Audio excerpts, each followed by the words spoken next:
Halo, apa kabar? Hari ini kita bakal ngobrolin sesuatu yang penting banget, yaitu tentang ida-ida dari kesadaran dan karma. Ini tuh soal gimana kita, seringkali tanpa kita sadari, malah menciptakan penderitaan kita sendiri. Tapi yang lebih penting, kita juga akan cari tahu gimana caranya keluar dari lingkaran itu.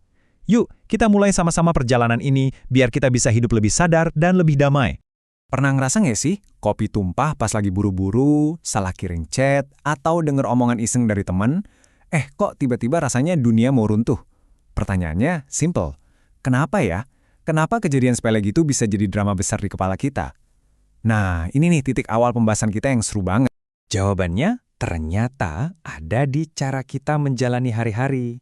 Seringnya, kita itu nggak benar-benar hadir. Sebaliknya, kita hidup pakai mode autopilot. Coba deh bayangin, waktu kita lagi di mode autopilot, kita itu nggak bertindak. Kita cuma bereaksi. Jadi ada pemicu, kita langsung respons berdasarkan kebiasaan atau emosi sesaat, tanpa ada jeda buat mikir, ini sebenarnya ada apa sih? Contohnya, yaitu tadi, langsung marah-marah pas disalip di jalan, atau langsung sedih banget karena dikritik sedikit. Nah, disitulah masalah kecil jadi penderitaan yang gede, karena kita nggak mengelolanya dengan sadar, tapi ngebiarin reaksi otomatis yang ngambil alih. Nah, ini dia yang penting banget buat kita bedain antara rasa sakit dan penderitaan. Rasa sakit itu ya kejadiannya, faktanya. Kopi tumpah, itu fakta. Itu rasa sakitnya. Tapi penderitaan itu adalah cerita yang kita bikin di atas rasa sakit itu. Cerita kayak, ceroboh banget sih aku, atau pasti hari ini bakal sial, atau yang paling klasik, kenapa sih ini selalu kejadian sama aku? Jadi penderitaan itu intinya adalah drama yang dibuat sama ego kita sendiri. Kebiasaan kita menciptakan penderitaan ini ternyata nyambung banget sama satu konsep yang sering banget disalahpahami, karma. Yuk coba kita lihat karma dari sudut pandang yang beda, yang mungkin jauh lebih memberdayakan buat kita. Seringnya kan kita mikir karma itu kayak hakim di langit yang siap ngasih hukuman. Wah, kena karma loh, gitu kan. Tapi gimana kalau kita lihatnya beda? Gimana kalau karma itu sebenarnya cuma gemah? Artinya, apa yang kita alamin sekarang itu bukan hukuman dari luar, tapi resonansi, pantulan langsung dari energi yang kita pancarkan lewat pikiran, emosi, dan tindakan kita. Persis kayak kita teriak di lembah, yang balik ke kita ya suara kita sendiri. Terus kenapa ya kita sering banget nggak bisa lihat gema ini? Ya karena ini, ego kita itu punya mekanisme pertahanan yang canggih.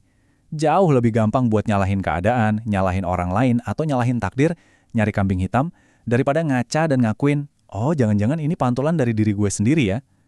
Coba deh pikirin, seberapa sering kita melakukan ini tanpa sadar? Oke, sekarang kita masuk ke bagian yang mungkin bakal bikin kaget. Gimana sebuah sifat yang kelihatannya mulia banget, kayak sabar, ternyata malah bisa jadi perangkap yang bikin penderitaan kita awet. Biar paham jebakannya, kita harus kenal dulu lawannya, yaitu kesadaran sejati. Anggap aja kesadaran itu kayak GPS di dalam diri kita. Saat kita sadar, kita nggak cuma ngerasain sakit, kita belajar dari rasa sakit itu. Rasa sakitnya berubah jadi guru yang jujur, yang nunjukin dengan jelas, masalahnya di sini loh, ini yang perlu kamu perbaiki. Nah, ini dia jebakannya.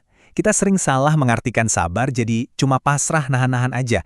Kita bertahan sama akibatnya tapi nggak pernah coba benerin sebabnya. Kita malah merasa mulia, merasa kuat karena tahan banting sama penderitaan.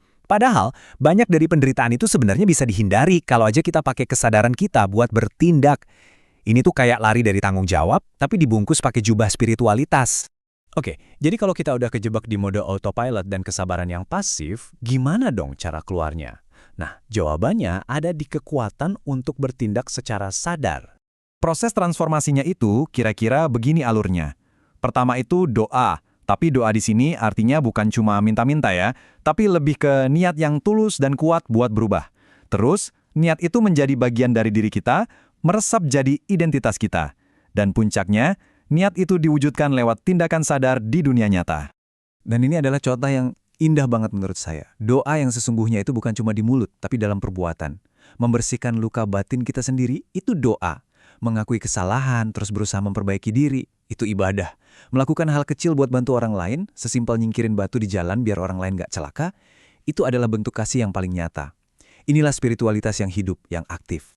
Jadi, ketika kita mulai ninggalin mode autopilot, mulai ngerti kalau karma itu pantulan diri, dan milih spiritualitas yang aktif, kita akhirnya sampai di sebuah cara hidup yang baru. Dan ini teman-teman adalah pesan utamanya. Tujuan dari semua ini tuh bukan buat jadi manusia sempurna tanpa cacat, karena itu mustahil. Tujuannya jauh lebih simpel dan jauh lebih bisa kita raih, yaitu untuk hadir. Hadir di setiap momen, sadar sama pikiran kita, sadar sama tindakan kita. Jadi, artinya hidup tanpa drama berlebih itu apa? Ya artinya kita melatih 3 hal sederhana ini setiap hari. Pertama, lihat situasi apa adanya, jernih tanpa ditambah-tambahi cerita dari ego. Kedua, setelah lihat dengan jernih, bertindaklah dengan cara yang paling pas dan membangun. Dan ketiga, ya udah, terus aja melangkah ke depan dengan kesadaran penuh. Sebagai penutup, saya mau ninggalin satu pertanyaan buat Anda. Bukan buat besok, bukan buat minggu depan, tapi buat hari ini juga. Apa satu aja tindakan sadar sekecil apapun yang bisa Anda ambil untuk mulai keluar dari cerita penderitaan dan hidup dengan lebih jernih dan damai? Coba pikirkan. Terima kasih sudah menyimak.